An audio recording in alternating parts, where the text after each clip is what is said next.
Здравейте в канала Да похапнем вкусно. Днешната рецепта ще е за солени мъфини. Продуктите за рецептата са 300 грама брашно, 250 грама кисело мляко, 2 яйца, 100 грама шунка, 100 грама сирене, 100 грама кашкавал, 60 мл олио, 1/2 чайна лъжица сол, 1/2 чайна лъжица бак пулвер и 2 стърка мащерка. Първо си взимаме една дъска, за да нарежем шунката на копчета, заедно с сиренето и кашкавал.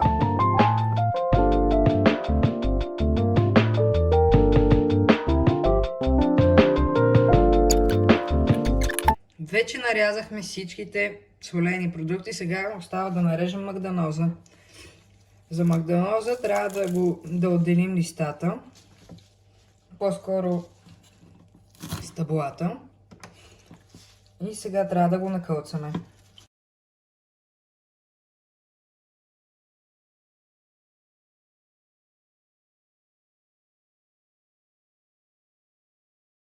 За да направим тестото за мъфините, или ще ни трябва дълбока купа, или миксер, както в нашия случай. Първо слагаме двете яйца. После слагаме киселото мляко.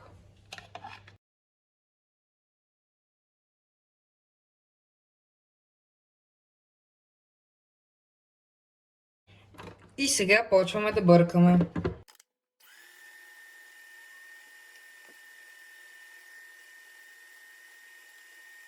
Сега смесихме бак пулвера, солта и брашното.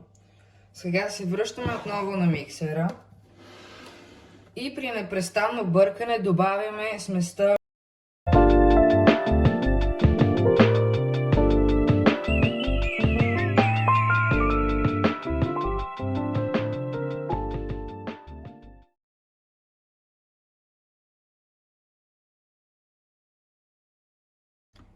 И вече имаме готово тесто. Сега добавяме сиренето, кашкавала и шунката.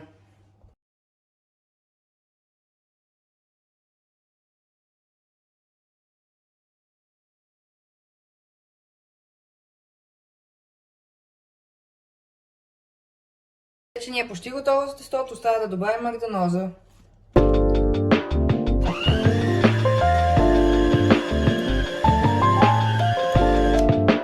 И вече е готово тестото, сега го слагаме в формичките и отива да се пече. Вече напълнихме формичките, слагаме на предварително загрята фурна на 180 градуса за между 20 и 30 минути.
И ето ги вече и готовите мъфини. Това беше от мен.